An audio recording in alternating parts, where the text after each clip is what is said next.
La Sociedad Española de Radiodifusión presenta... Ser... ¡Viva la radio! Podcast. Siempre. Empezamos el año por todo lo alto con la entrega de los Globos de Oro, marcando la carrera americana y dándonos la Noche de Reyes, y con muchas películas potentes en la cartelera. Hay para todos los gustos. Tenemos a Hugh Grant en un thriller psicológico desmontando todas las religiones, y a Daniel Craig en una experiencia arrebatadora sobre el deseo en Queer. Además, hay un biopic de Robbie Williams convertido en mono, un melodrama romántico con Andrew Garfield y Florence Pugh, y una película india que nos ha enamorado, La luz que imaginamos. En televisión repasamos cómo empieza el año y escuchamos a Úrsula Corberó y Eddie Redmayne, protagonistas de Chacal, la serie de Sky Showtime. ¡Acción!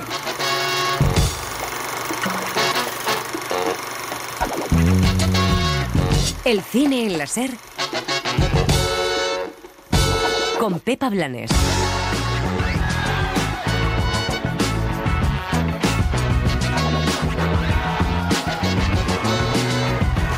Un nuevo año cinematográfico comienza y en realidad pocas cosas cambian. Despedíamos 2024 quejándonos de que la lista de películas más vistas estaba llena de secuelas, precuelas, remakes y hasta de cuartas partes, y miramos los estrenos más esperados de 2025 viendo que se repiten los títulos y la tendencia a estirar historias y sagas. En tiempos de zozobra, de inquietud, de inestabilidad como los que vivimos en términos económicos, políticos o sociales y también culturales, puede ser entendible la búsqueda de seguridad incluso en el hábito de ir al cine. Es probable que muchos espectadores busquen esa nostalgia por un tiempo que fue aparentemente mejor y los remakes les recuerden aquel momento en que fueron felices en el cine.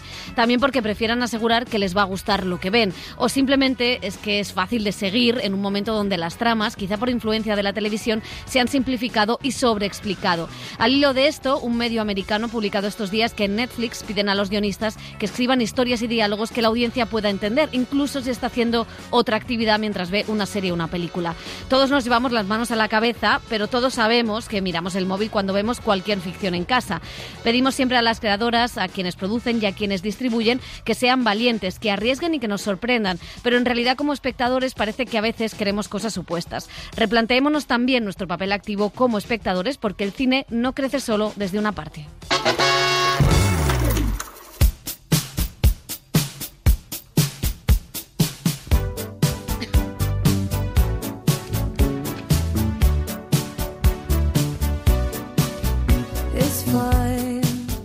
It's cool. You can say that we are nothing, but you know the truth. And guess I'm the fool. With their arms out like an angel through the car sunroof. I don't wanna call it off, but you don't wanna call it love. You only wanna be the one that I call baby. And 'cause I'm the poison was shoot another shot to stop the feeling. You could say it's just the way you are. Make a new excuse, no stupid reason.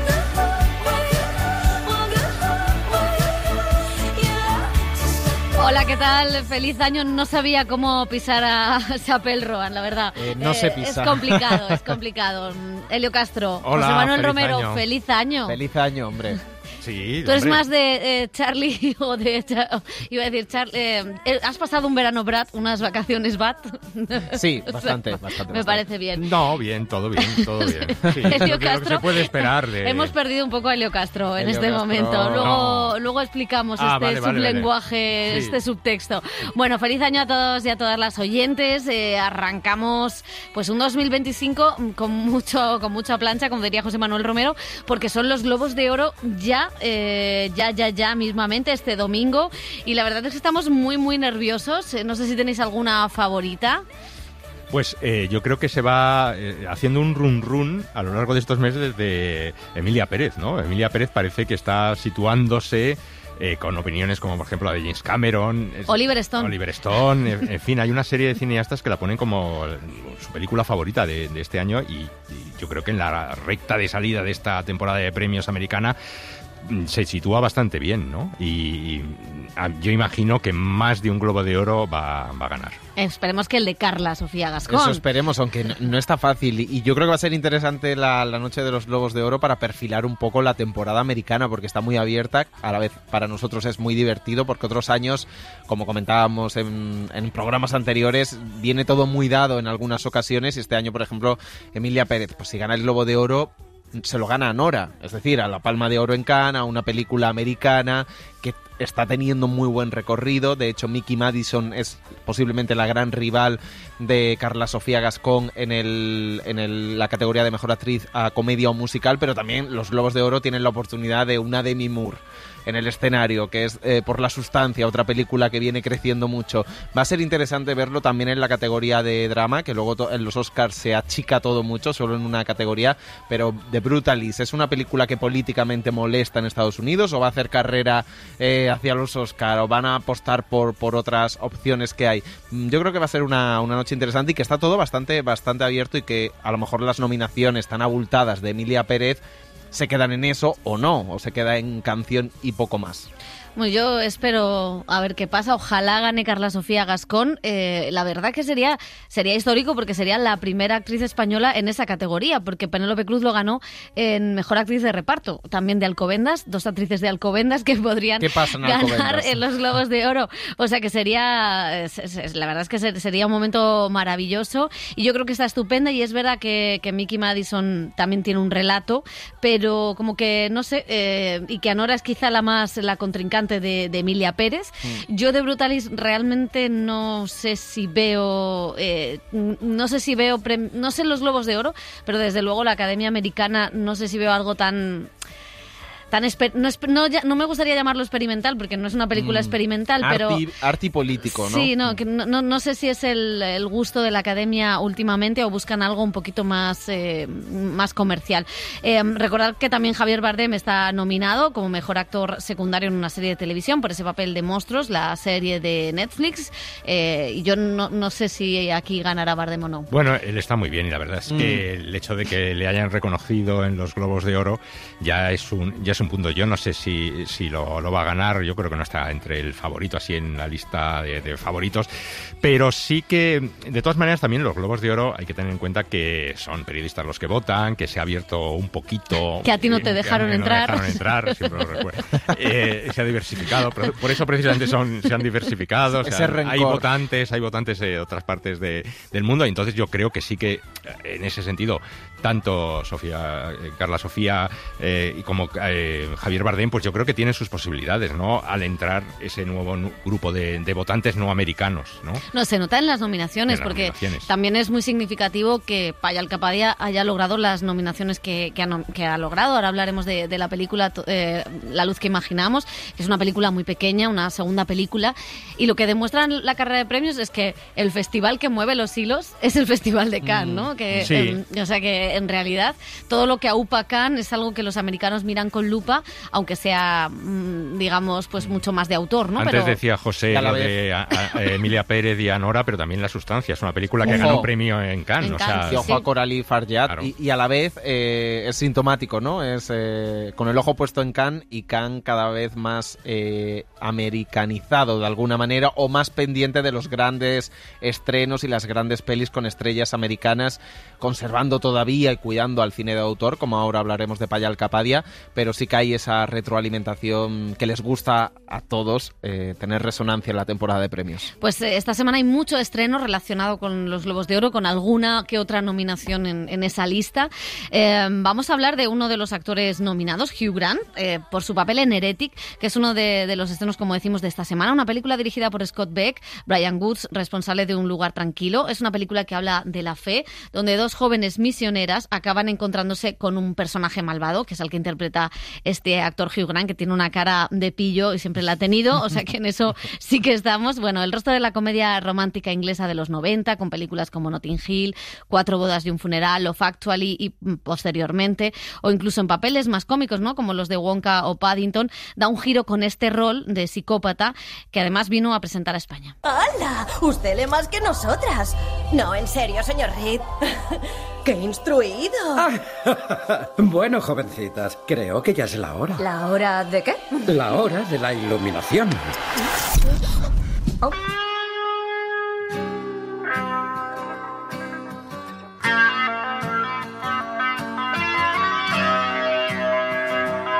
Have always preferred scenes in which I talk to scenes in which I just react. Siempre he preferido las escenas en las que hablo a las escenas en las que simplemente reacciono. En cuanto leí el guión pensé, sí, este es el tipo de cosas que me gustan. Y luego el siguiente paso fue encontrar la manera de pronunciar todos esos discursos, todos esos argumentos. Son lecciones realmente, sin resultar aburrido. Y obviamente ayuda a que durante esos sermones estén sucediendo gradualmente cosas muy aterradoras. Pero también sentí que ayudaría si el personaje se creía divertido. Pensaba que era divertido y fascinante, y tal vez había una discrepancia entre lo divertido que pensaba que era y lo divertido que es en realidad. Como el profesor de la universidad, que cree que es guay, pero que no es realmente guay. Y todos se ríen un poco de eso. The professor in university who thinks he's cool, but he's not really cool. Everyone's slightly laughing at him. ¿Le interesaría aprender más sobre la Iglesia de Jesucristo? Pasad. No podemos, a menos que haya una mujer. Mi esposa está en casa, ¿os vale? Bien. ¿Queréis tardar? I agree with you. Churches are scary. La iglesia da miedo. Tal vez todo tenga que ver con que nos enseñan desde pequeños eso de vas a ir al cielo o vas a ir al infierno, eso de el diablo viene por ti. La figura del diablo es aterradora. Creo que el diablo ocupa un lugar extraño en nuestra conciencia. No estoy del todo seguro de que no exista. Estoy muy interesado en el síndrome de la parálisis del sueño. Conocemos bien la enfermedad. Las personas se despiertan por la noche, creen que están despiertas, pero en realidad duermen. No pueden moverse y ven a una criatura sentada encima de ellos y quedan paralizados. Y lo que me fascina es que personas de todo el mundo, de diferentes culturas, diferentes religiones, que tienen el síndrome, cuando se les pide que describan o dibujen a la criatura, todas dibujan exactamente la misma criatura. Así que no pueden ser influencias culturales. Un budista o de donde seas dibuja la misma criatura que alguien en Londres. Eso me asusta. Someone in London. That scares me. But I think that's good. Trying to shake people up, destabilize them. Está bien intentar remover a la gente, desestabilizarla, desorientarla, tal vez hacerla pensar de manera diferente, desde otros lados. De eso va la civilización, y es una de las cosas que odio de Internet, y en particular de los algoritmos de las redes sociales, que animan a la gente a pensar lo mismo, incluso más. Piensas de una manera y nunca tienes un argumento en contra, y el resultado es catastrófico.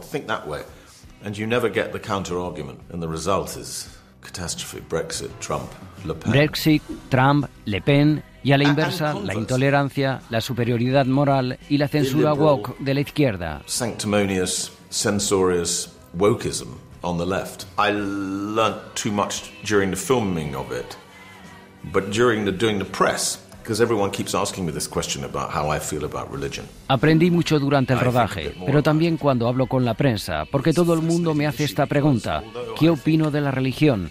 Y pienso un poco más en ello. Es un tema fascinante porque, aunque sigo pensando en todas esas creencias básicas de, ya sabes, Jesús era el Hijo de Dios y resucitó de entre los muertos e hizo milagros, creo que todo eso es absurdo, pero me doy cuenta cada vez más que los países católicos del mundo, particularmente en Europa, tienen una experiencia humana más feliz que los países protestantes y menos religiosos. Algo ha pasado del catolicismo a una cultura o a una forma de vivir, una forma de comportarse con otras personas, tal vez un sentido de familia. Algunas cosas han funcionado. Creo que sois más felices y me encantaría llegar al fondo del asunto.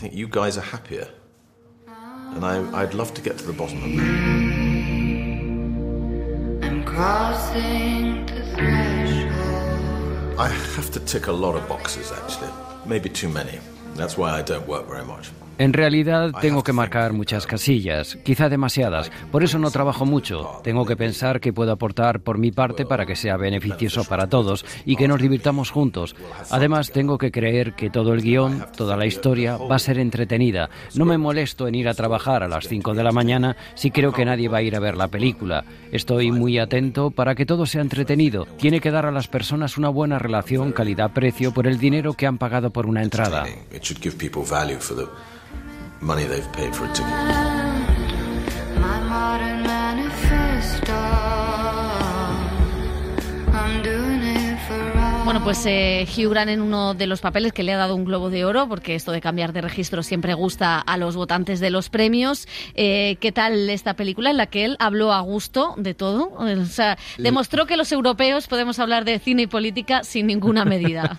No, la verdad es que fue bastante curioso, sobre todo escucharlo en el momento de la entrevista y luego escucharlo tranquilamente en casa, porque había cosas como que yo, ¿está diciendo lo que está diciendo? Porque me hablaba de pronto del diablo, que le parecía una tontería, pero se iba y hablaba de la parálisis del sueño, ¿no? De que él sí que cree en estas cosas, de que la gente dibuja diablos en la parálisis del sueño. Luego Trump, luego el Brexit, luego los woke, o sea, habló de todo.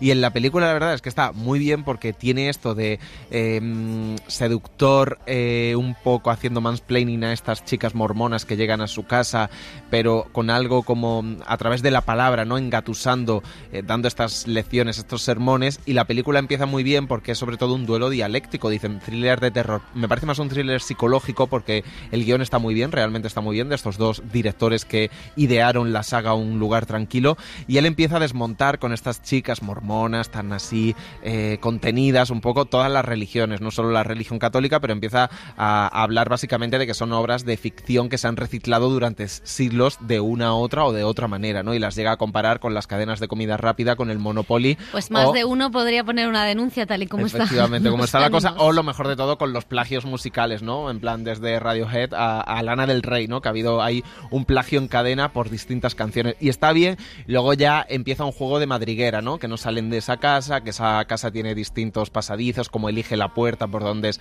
una prueba de fe.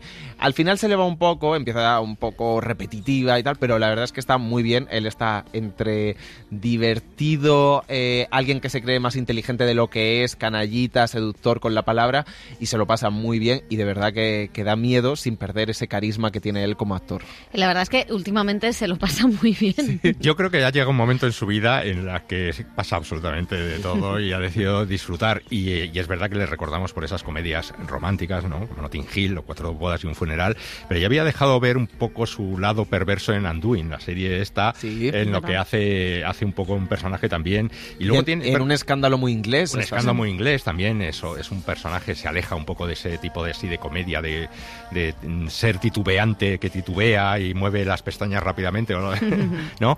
Y la verdad es que yo creo que es un grandísimo actor. También tiene una película que a mí me encanta, que era de Foster Jenkins, maravillosa, que hacía también un papel, bueno, también un poco siniestro, ¿no? De aprovechado, pero también muy divertido. O sea que yo creo que es un grandísimo actor.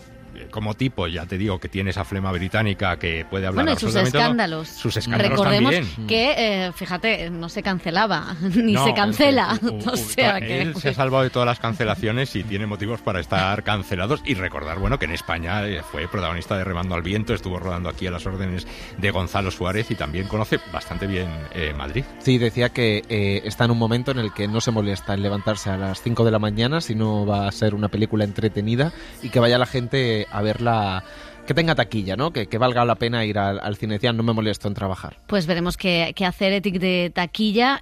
Competidor de Hugh Grant en los Globos de Oro es Daniel Craig, otro actor británico que también nos sorprende esta semana con un cambio de registro.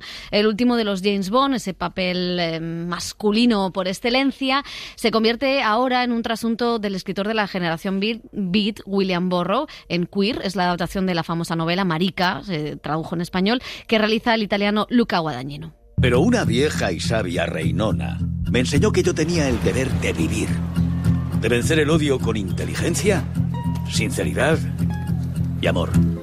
Lo difícil es convencer a alguien de que forma parte de ti. ¿Recuerdas al decir? El actor contaba que llevaba tiempo queriendo trabajar con el director de Call Me By Your Name y explicaba en el Festival de Venecia cómo había sido rodar todas las escenas de sexo junto a ese joven del que su personaje está completamente obsesionado y al que interpreta el actor Drew Starkey. There's some choreography in the movie which is a very important part of the movie.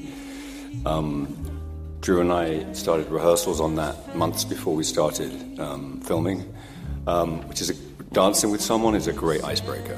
Y contaba que habían planificado todas las escenas de sexo como una gran coreografía, que estuvieron ensayando mucho tiempo antes. La verdad es que la rueda de prensa de Venecia fue divertida porque Guadagnino pues hizo esto de meterse con los periodistas. Los periodistas preguntaron si podría haber un James Bond gay. Guadagnino hacía como que le echaba la bronca a la periodista para luego responder.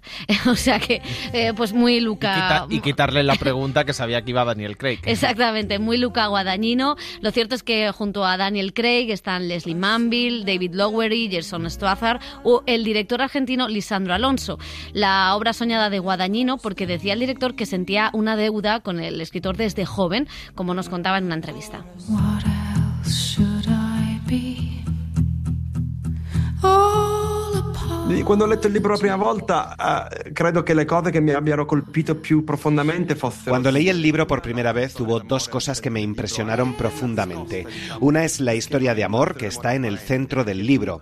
Es una historia que podríamos decir que está escondida, porque no es una historia de amor aparente. Más bien hay un baile entre los dos personajes que se escapan, se encuentran, escapan y se reencuentran hasta que se pierden, pero siempre están juntos en su conciencia. Por otro lado, me impresionó sobre todo el lenguaje de William Burroughs, la manera en la que construye su historia desde el punto de vista lingüístico.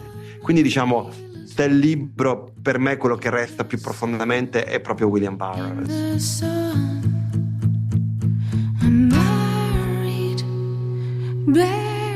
Quando abbiamo letto il libro, sia io che Justin Kuritzkes, che ha scritto la sceneggiatura, abbiamo immediatamente ragionato su che cosa volesse il libro dire di William Lee e di Eugene Allerton. Cuando leímos el libro, tanto Justin Kuritzkes, el guionista, como yo, sentíamos curiosidad por saber lo que quería decir el libro sobre William Lee y Eugene Allerton, y comprendimos que en realidad el personaje de Eugene no es un amante, sino que en realidad él mismo es el amante, y si de algo se escapa, es de sí mismo, no de William.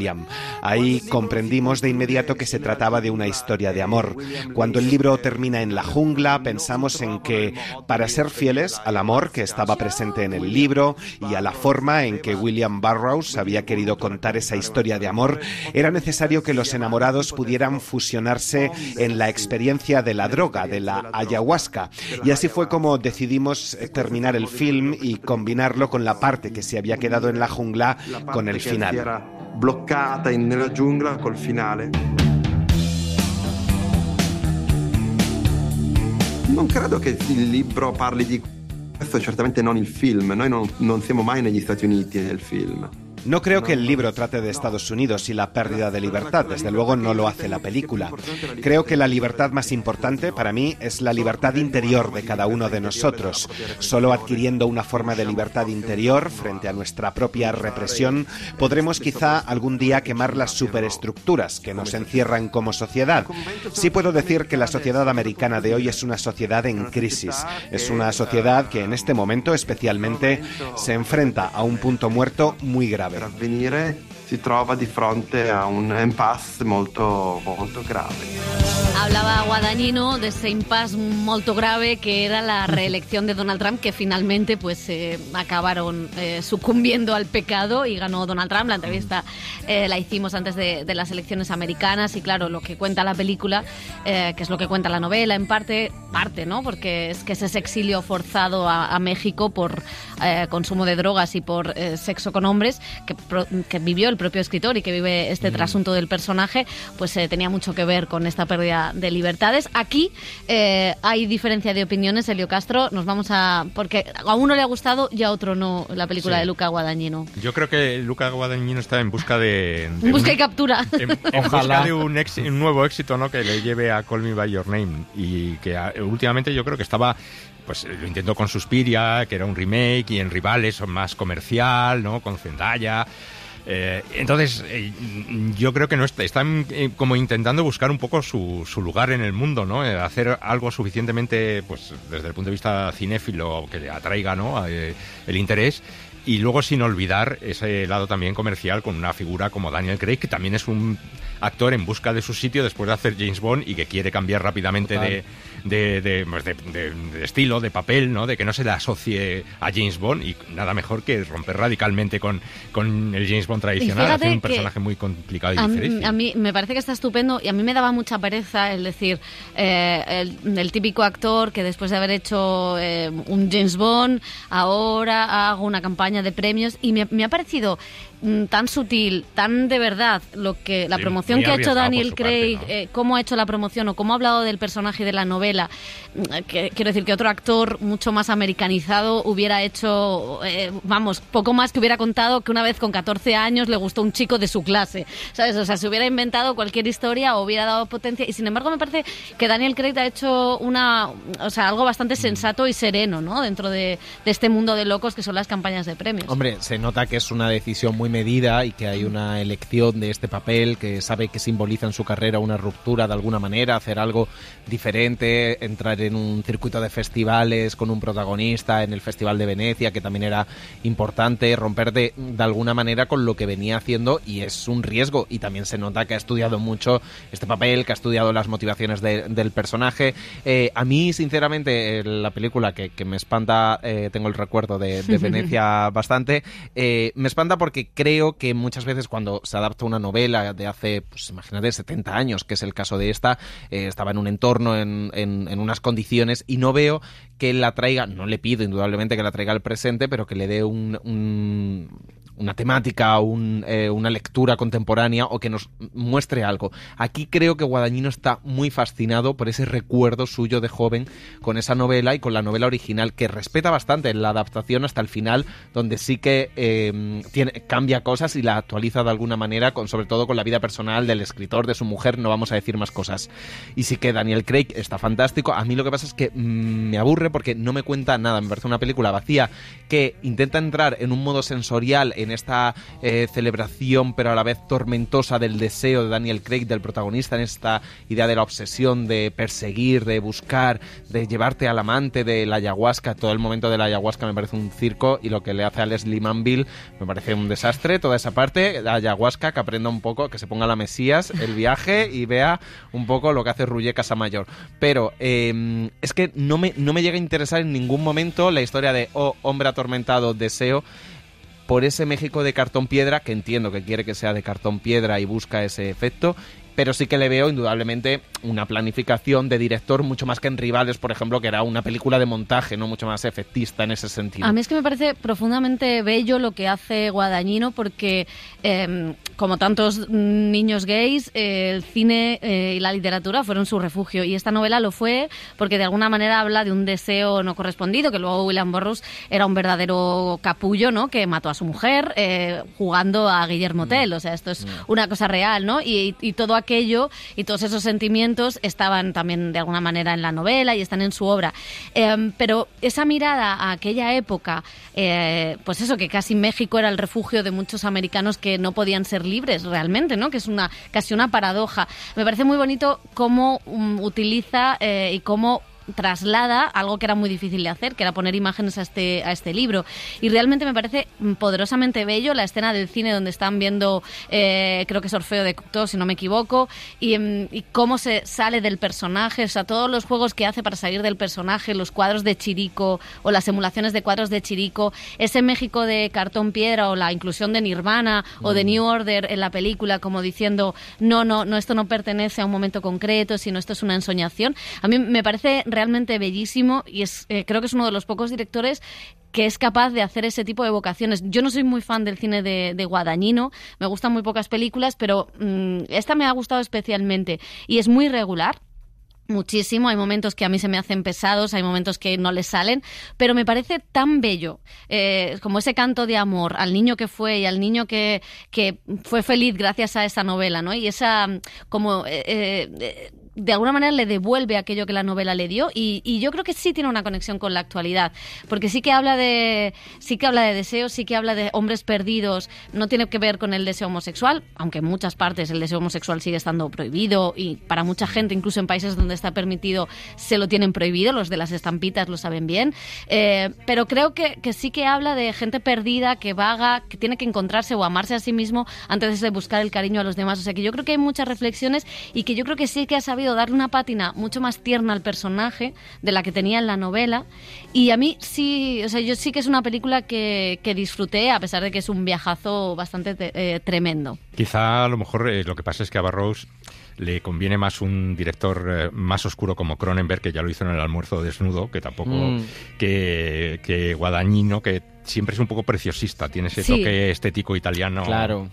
Aquí sí lo tiene, o sea, quiero decir, sí que lo tiene, pero yo creo que en este caso, o sea, como que, fíjate, creo que en este caso él sí siente lo que está contando, y en otras películas a lo mejor ese tono puede estar más vacío, ¿no? Y creo que realmente se nota la emoción de un director que se enamoró de esa novela, ¿no? Entonces eso sí que me parece como, bueno, una cosa bonita que dentro, luego es un director totalmente comercial, la próxima película ya va a ser hiperamericana de nuevo, o sea que luego tiene estas contradicciones él como artista que yo no las tengo todas conmigo, pero en esta a mí me ha ganado. Bueno, vamos con otro actor británico, en este caso mitad británico y mitad estadounidense, que también ha demostrado una gran variedad de registros, es Andrew Garfield, ha sido Spider-Man, ha sido el creador de Facebook en la red social, un soldado en Hasta el último hombre, un misionero en Silencio y un compositor en Tic Tic Boom Boom, y hasta un joven con ganas de entrar en Hollywood en Under the Silver Lake. Ahora es un hombre enamorado en uno de los dramones de la temporada. Vivir el momento. Verás, hay algo que tu papá y yo... Hay algo que tu mamá y yo queremos... Contarte una cosa, pero es algo difícil. Sí.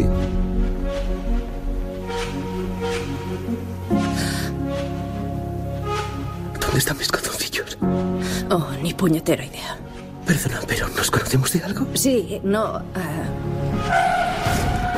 he sido yo quien te ha atropellado. Joan Crowley dirige esta historia para llorar a moco tendido en el cine, donde una pareja se enfrenta al cáncer que sufre ella, Florence Pugh. Fue la película que clausuró el Festival de San Sebastián, donde el actor y el director hablaron con nosotros. It's a strange thing to get to know someone so intimately, so quickly, while there are cameras filming. Es extraño conocer a alguien tan íntimamente, tan rápido, mientras hay cámaras grabando. Es un trabajo extraño y surrealista el que hacemos como actores, y si tenemos suerte podemos trabajar con personas a las que respetamos, admiramos y creemos que tienen mucho talento. Y luego es aún más emocionante y gratificante si esa persona es cariñosa, respetuosa, una persona segura con quien viajar a lugares íntimos. Y eso es lo que Florence Pugh es y fue para mí. Y espero haberlo sido yo también para ella. Tienes que tener mucha fe en la otra persona y no tienes ni idea de si va a funcionar. Y con el tiempo, gracias a Dios, lo encontramos. Funcionó. Y luego tiene que haber una especie de cierre del ritual. Tú acabas de abrir todo este océano de emociones y luego tienes que ser muy responsable con todo lo que acabas de abrir y ser capaz de cerrarlo de una manera que trace una línea y lo convierta en algo sagrado. Fue una experiencia maravillosa. Draws a line and makes it a sacred thing. So yeah, it was a wonderful experience. Por cierto, soy Almond. Tobias. Nos aseguraremos de que te lo pases en grande. Hola. Hola. Supongo que debería irme. ¿Quién te lo pide? Pero si tienes movidas que hacer. No, nada. I think I loved the mixture that was in Nick's script of Me encantó la mezcla que había en el guión de Nick, un amor profundo con un estudio sobre la mortalidad y la idea de que la película no fuera solo el romance o la historia de una enfermedad, sino que de alguna manera planteaba la pregunta sobre lo que significa intentar crear una vida juntos. Si la cantidad de tiempo que van a pasar juntos se reduce, eso pone de relieve lo que es importante en la vida, y creo que esa es una pregunta a la que se han enfrentado demasiadas personas que están en mi vida de una forma u otra, y pensé que esa doble pregunta en una película divertida, conmovedora y contemporánea, con dos papeles fantásticos para los actores, era algo nuevo y realmente una oportunidad maravillosa. Was fresh and really a wonderful opportunity. El tiempo pasa. ¿Qué prisa hay? Estoy preocupado porque existe un riesgo muy grande de que esté a punto de enamorarme de ti. I think that Tobias is a different kind of romantic lead. Creo que es un tipo diferente de protagonista romántico que no vemos retratado muy a menudo. Alguien que no se siente amenazado por una mujer, que tiene su propio poder, su propia ambición, sus propios impulsos. Y fue algo hermoso ser la mitad de esa pareja. Ese hombre que no deseaba ser el centro de atención y que está feliz de estar en un lugar normal. Como sabemos, estar en un lugar normal es cualquier cosa menos común. Hablé mucho con el director y el guionista sobre esa masculinidad sana, y lo principal era tener un hombre sensible que fuera cariñoso y estuviera en sintonía con su pareja y su hija, al mismo tiempo que estableciera unos límites sobre cómo debían tratarlo. Y creo que esa ferocidad y esa fuerza salen a la luz en los momentos en que es necesario. El personaje de Florence requiere que él sea capaz de igualarla en términos de fuerza, solo que de una manera diferente. Lo saludable es que no vemos muy a menudo a un hombre que apoye a una mujer de una manera incuestionable, sin ni siquiera pensar. I think the healthy thing that we don't see very often is a man supporting a woman in a way that is unquestioned, just like not even a thought.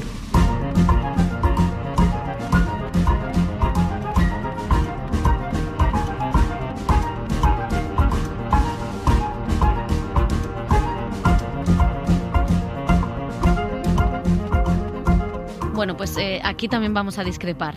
Bueno, sí, o sea, aquí... A mí me parece terrible, terrible. Aquí, bueno, aquí creía que podíamos llegar a un punto más cercano, porque yo tampoco la voy a defender, pero sí, es un melodrama tremendo. También a lo largo de 10 años, es un poco, no los años nuevos, pero juega con los saltos temporales de una forma absolutamente, no sé si morbosa, pero un poco cuestionable.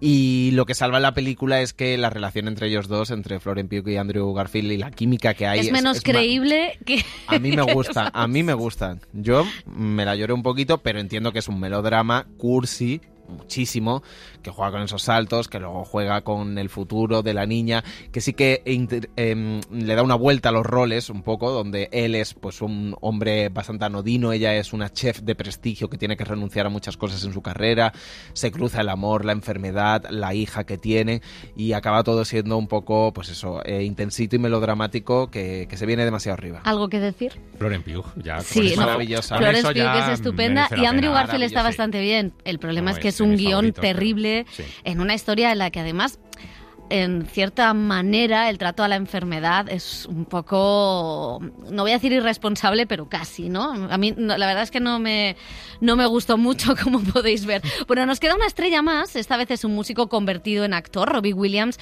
cuenta su propia vida a través del personaje de un mono, lo han oído bien, en Better Man. Sé lo que estáis pensando. ¿Qué pinta ahí ese mono?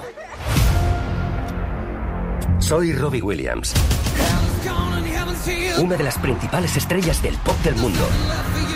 Pero yo siempre me he considerado algo menos evolucionado.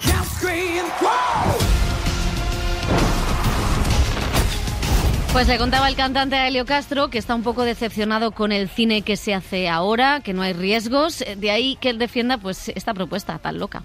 Well, I used to enjoy everything, but I've kind of fallen out of love with film because the stories that are being told are so formulaic and vanilla, and Y decía el cantante con ese acento del norte británico, pues que el cine está dominado por historias formulaicas, que no hay nada inusual que sorprenda y que por eso la televisión y los creadores de contenido son los reyes del entretenimiento.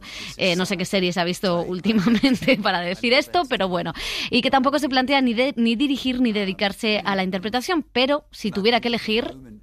Director, no. Or actor.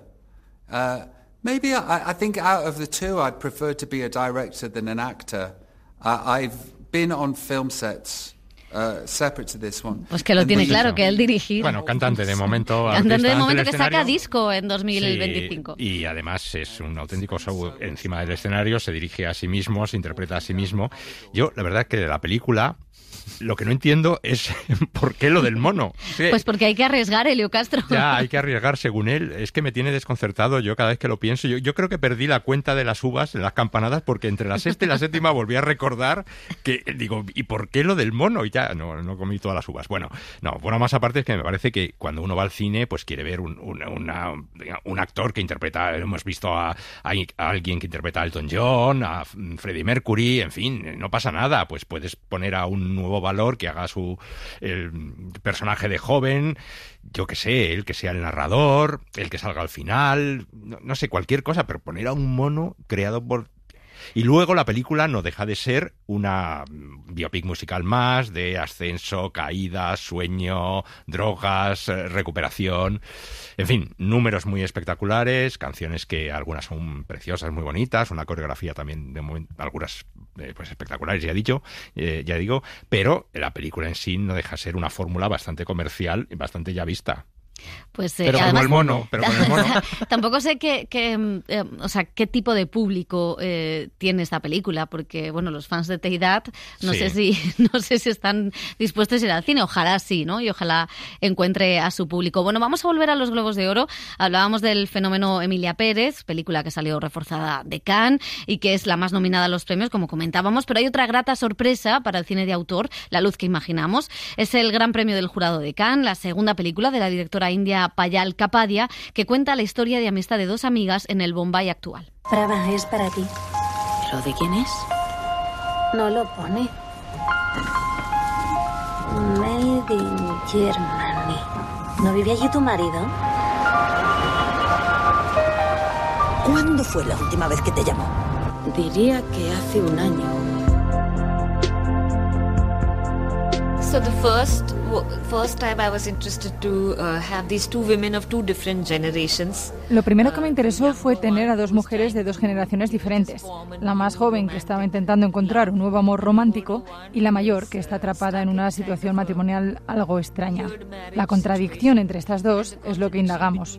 Por un lado está en el por qué el matrimonio es visto como una relación más legítima, aunque en realidad no lo es, y en la otra relación los dos están realmente enamorados, pero la sociedad no lo ve de una manera muy legítima.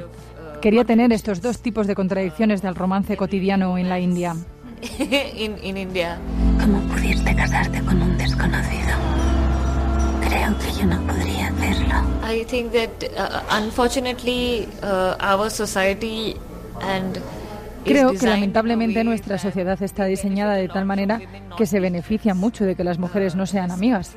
Especialmente pasa en la India, donde a menudo las mujeres se enfrentan entre sí. Esto se ve mucho en los programas de televisión, en las telenovelas, donde la suegra es mala con la nuera y todo este tipo de estupideces. Creo que esto se debe a una especie de patriarcado interiorizado que nos hace creer que es la norma. Es muy triste. Creo que si las mujeres pudieran ser más amigas y apoyarse más libremente, el mundo sería mejor. The world would just be better, ¿no? Mis padres me mandan fotos, están buscando un hombre con quien casarme. Pero yo no quiero.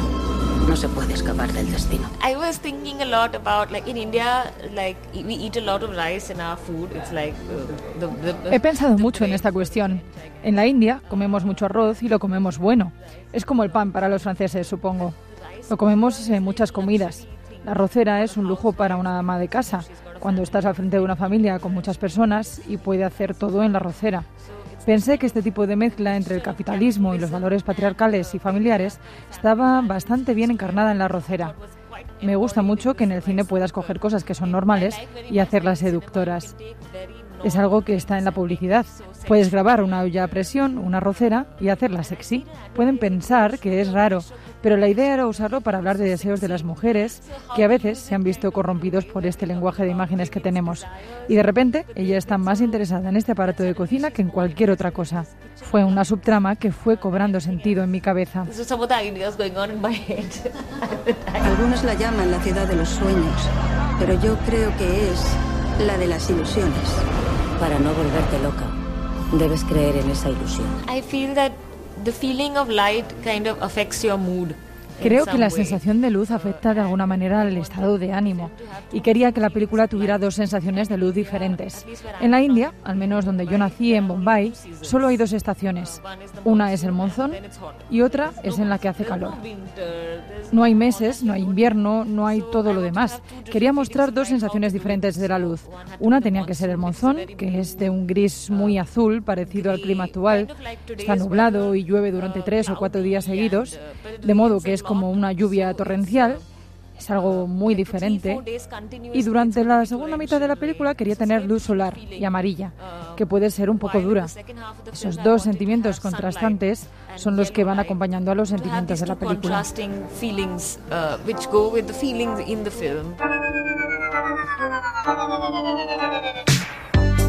അതിനെന്റെ മോനെ രാത്രി വരെ കാത്തിരിക്കേണ്ടി വരും പക്ഷേ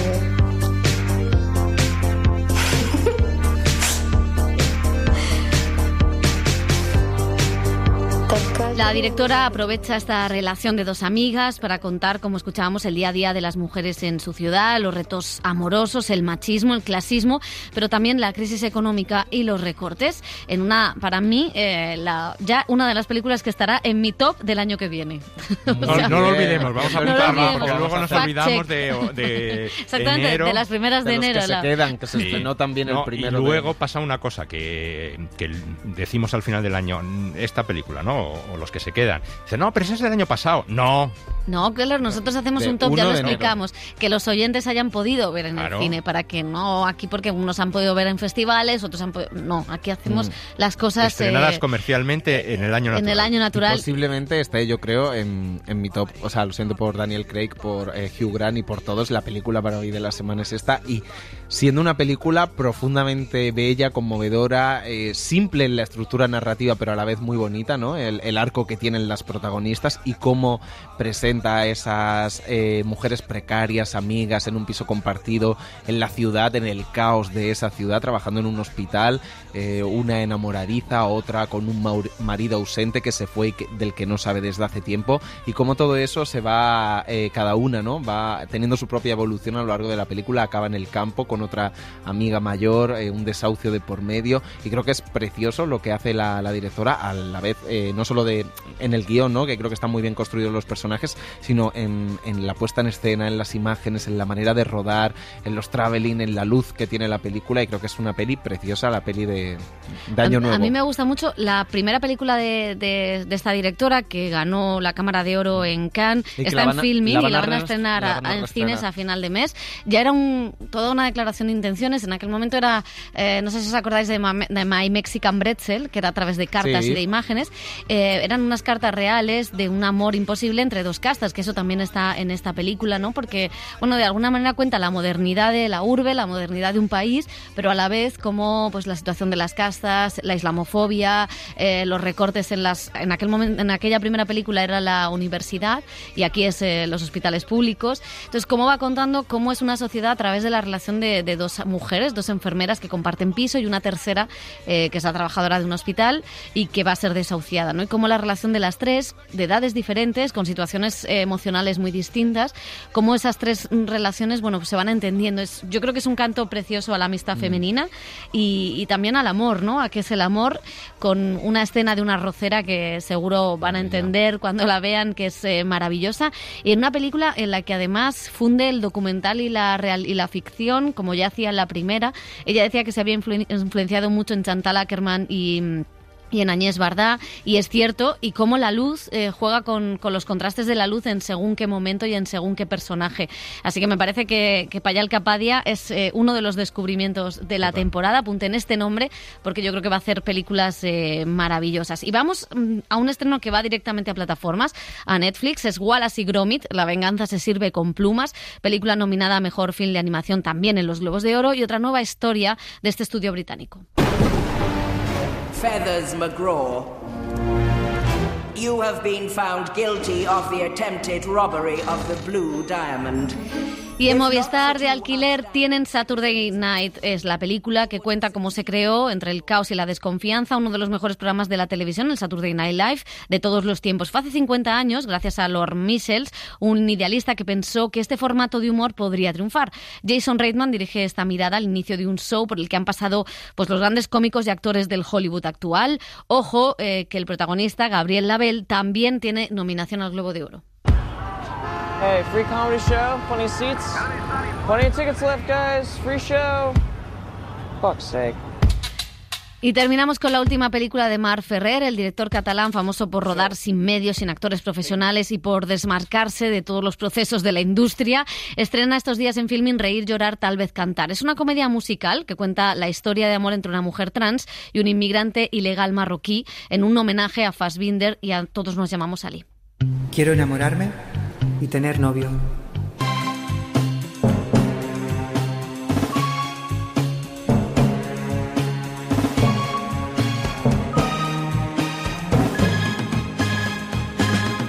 El cine en la SER con Pepa Blanes.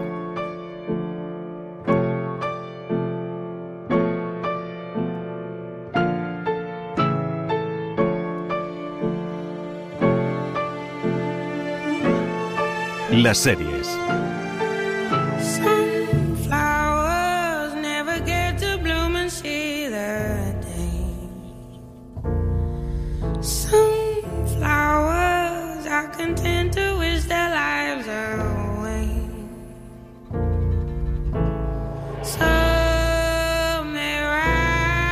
Bueno, pues hemos hecho los deberes esta Navidad, hemos visto una serie que llegó a final de año y que no tuvimos mucho tiempo para comentar. Dani Garrán, ¿qué tal? ¿Cómo estás? Hola, chicos. Me he acordado un poco de ti estos días porque no sé si has visto esa noticia que han sacado los medios de que Netflix pide a los guionistas que hagan series para que la gente pueda estar planchando, como tú, muy bien, y viéndolas. O sea que quizá no ha sido Netflix, sino Dani Garrán el que ha hecho esa petición a los guionistas. Es que ya no nos da tiempo a hacer otras cosas para terminar de ver las series. Y es más, esta, claro. Hablaremos de ella, pero es que tiene 10 capítulos. Por favor, hacedlas un poco más cortas. Como los años nuevos. De 2 capítulos. Bueno, hablamos de Chacal, que Tampoco. ya os contábamos que era una serie de acción con Eddie Redmayne, Úrsula Corberó. Les escuchamos porque justo antes de Navidad vinieron a España a promocionarla. Está disponible en Sky Showtime y ya se ha confirmado una segunda temporada. Sí, los mercenarios y los sicarios solitarios con altas capacidades, difíciles de capturar, son un género en sí mismo. Hemos visto muchas series y películas de este tipo. Chacal es una especie de agente 007, pero al revés, al servicio de los malos. Y su argumento, pues tampoco es del todo original. Es la tercera adaptación del libro El Día del Chacal, publicado en 1971 por Frederick Forsyth, llevado al cine por Fred Zinnemann, y una segunda vez con Bruce Willis como el asesino anónimo. Ahora llega en formato seriado para explorar de la misma manera que sus antecesoras la corrupción, el poder político y la violencia amparada por las altas esferas en todo el continente europeo. ¿Ha venido sola? Sí, he seguido sus instrucciones a rajatabla. ¿Quién es el objetivo? Uledag Charles, UDC. ¿Podrá hacerlo? Le saldrá caro. Le dije un precio orientativo de $10 millones. Multiplíquelo por 10 y podremos seguir hablando. El guionista Ronan Bennett, con Forsyth como asesor, recupera este misterioso personaje en una serie que se inspira más en la película del 73, con Eddie Redmayne, como decíamos, en el papel principal, el de ese escurridizo asesino a sueldo. La serie se ha adaptado al mundo actual y el objetivo de este sicario es eliminar a un rico tecnológico al estilo Elon Musk, donde las organizaciones terroristas se sustituyen por grupos de poder económicos. Todo ello mientras es perseguido por una agente del MI6, interpretada por Lashana Lynch, y lidia con su vida familiar, con su hijo y su mujer gaditana, ajenos al principio a esta forma de vida del sicario. Pero tú no venías la semana que viene. ¿Y perderme el cumple de Carlitos? Va a ser que no. ¿Qué arte tiene? ¿Qué arte? ¿Qué arte? ¿Quién dice qué arte? Úrsula. Está Úrsula Corberó diciendo qué arte. Sí, esto es un corte para futuras bromos. Bueno, como decíamos, habíamos hablado con los dos protagonistas. Eddie Redmayne, ese actor que estudió los colegios más caros británicos y por tanto sabe hacer muy bien de personajes con mucho poderío, pues nos contaba cómo es ponerse en la piel de uno de los personajes más famosos de la historia del thriller. Sí, decía el actor cuando pasó por Madrid que este era un personaje nuevo en su carrera, que nunca había explorado, y esa era la razón más poderosa para convertirse en el Chacal, sumando además que es una de las películas favoritas de su padre. I had watched the original movie when I was a kid and I loved it, and there was something that was kind of old school and Bueno, decía el actor que había visto la película original cuando era niño, le encantaba, que tenía algo de esa vieja escuela analógica, que le encantaba ese género, y sobre todo la idea de cómo este personaje podía vivir esa vida, ser tan decidido, ese lobo solitario, intentando tener una vida diferente, era algo que le emocionaba. Era como hacer muchas películas en la misma, que cubría muchos géneros diferentes. Como suele ocurrir con las adaptaciones en formato serie de televisión, siempre sale ganando el desarrollo de las personalidades de los personajes. Tradicionalmente el Chacal siempre se había representado con un hombre misterioso, enigmático, y en una temporada de 10 capítulos pues da tiempo a desarrollar más su carisma. The thing about the original movie is it's 2 hours long and Edward Fox is so... Y decía Eddie Redmayne que lo que pasa en la película original obviamente es que dura 2 horas y el actor Edward Fox está extraordinario, pero que aquí él tenía un arco de personaje mucho más amplio para pues explorar esa vulnerabilidad y la humanidad del personaje, las distintas caras, y que pueda creerse él mismo que tiene ambas vidas, aunque las circunstancias son extremas. Decía el actor, cree que incluso con este asesino hay cosas con las que nos podemos identificar. Este es el primer gran papel de Eddie Redmayne en televisión, con permiso de esa dudosa adaptación de Los Pilares de la Tierra de Ken Follett. El actor británico llega a la tele con una consolidada carrera en cine, con papeles icónicos, como él nos decía, después de ser la chica danesa, de sumergirse en el universo de Harry Potter y de ganar el Oscar por interpretar a Stephen Hawking.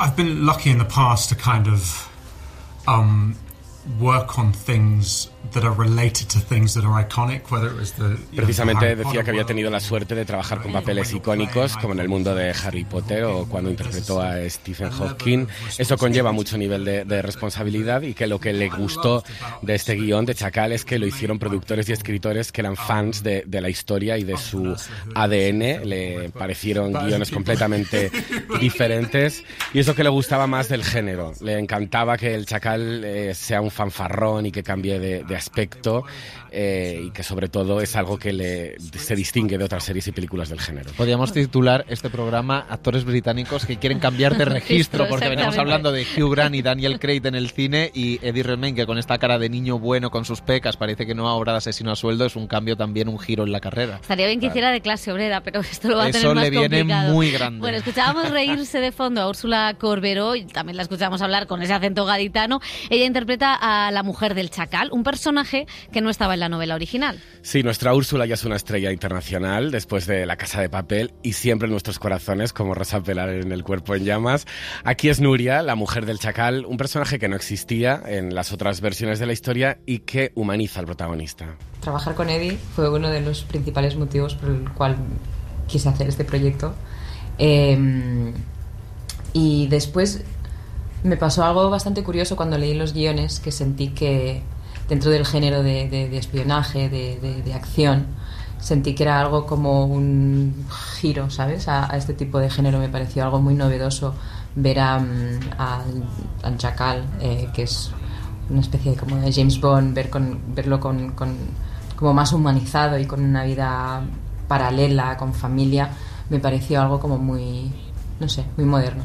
Estamos acostumbrados a ver a Úrsula Corberó en papeles protagonistas con carácter, y esto al principio es lo que más le chocó a la hora de ponerse al frente de este personaje, una aparente ama de casa inocente y frágil. Precisamente su recorrido desde que se entera del secreto de su marido es lo que más le motivó. Es complicado también para mí hablar de este personaje, porque siento que es un personaje como muy contradictorio, de los más contradictorios que he hecho en mi carrera. Cuando leí los guiones por primera vez dije, pero a ver un segundo, o sea, ¿cómo voy a hacer? Como que no estoy acostumbrada a hacer personajes tan mundanos, ¿no? Dije, pues no, esta mujer es una ama de casa, como que sentía, de alguna manera la veía un poco frágil, y la verdad es que después es curioso porque esa parte vulnerable que también decía Eddie, sentí como que era un poco el arco del personaje. Es una mujer que a través del drama, a través de todo lo que pasa cuando se da cuenta de quién es su marido, por primera vez tiene como que sacar esa garra de supervivencia, y empieza siento como que empieza a conocerse a sí misma y a conocer su verdadera fuerza. Úrsula dio el salto a Hollywood en 2021 con la película de acción Snake Eyes, un momento clave para la carrera de cualquier actor, pero que a ella, con su nivel de inglés y su poca experiencia en rodajes internacionales, le costó adaptarse. Ahora, con esta serie, nos contaba que es la primera vez que se siente segura trabajando fuera.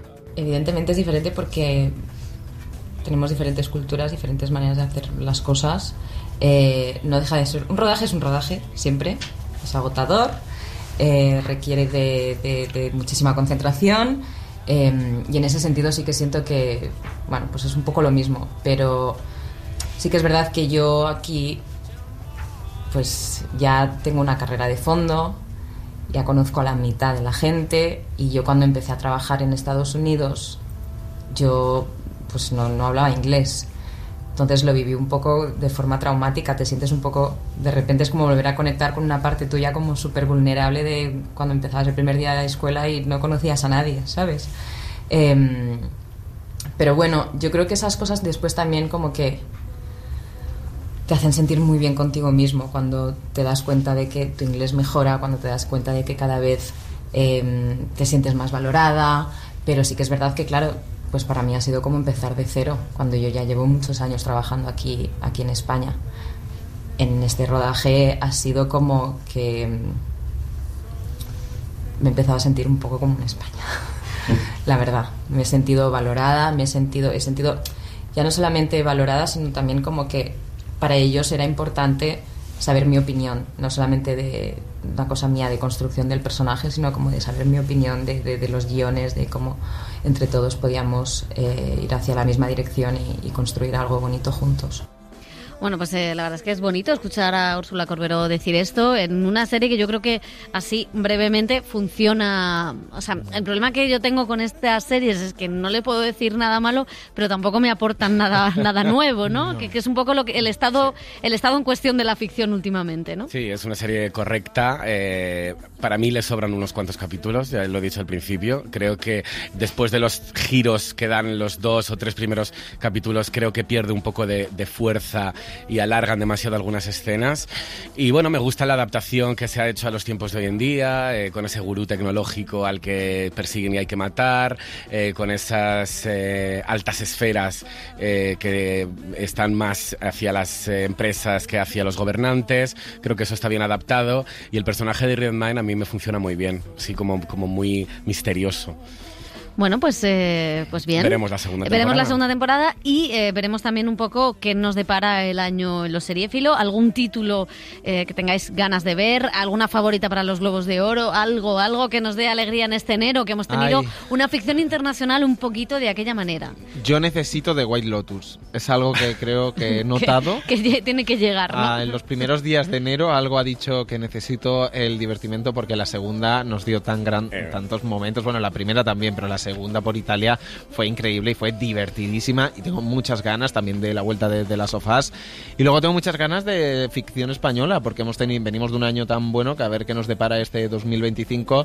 Al menos yo quiero un poco de Monarquía de Ana Castillo. Yo también, sí. Por favor, Sí. La necesito esa serie ya. Un poco de Monarquía, nunca pensé que ibas a decir eso en este programa. Pero de Ana Castillo como una Froilán o una Victoria Federica. Yo tengo muchas ganas de Separación, la serie de Ben Stiller, que además vuelve dentro de ¿Una de nada, las primeras? de 2 semanas. De hecho, esta Navidad me he revisto parte de la serie porque la tenía muy olvidada y tengo muchas ganas. También tengo ganas de la nueva de Juego de Tronos, El Caballero de los 7 Reinos, una nueva Pues spin-off. ¿sabes qué pasa? Que yo tenía se ganas, aparece. pero esta dilatación en el tiempo hace que ya se me quite todo.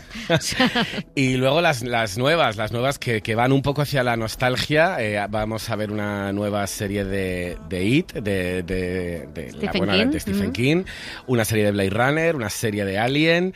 Me da un poco de miedo, pero mucha curiosidad como para ver. diría Ojete Calor, qué pereza tanto vintage. Pues así estamos. De las sofás. Pues, de las sofás también, por supuesto. Citando Ojete Calor, nos marchamos. Gracias a todos. Gracias Emilio Escribano, José, Dani. Seguimos. Adiós. El cine en la SER con Pepa Blanes.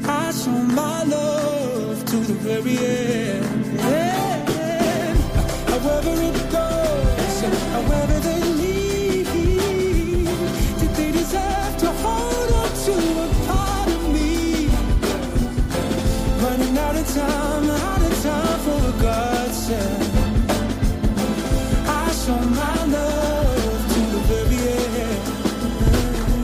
Suscríbete a El Cine en la SER. Escúchanos en directo en la SER los sábados a las 7:30 de la mañana y los domingos a las 3 de la madrugada. Cadena SER. La radio.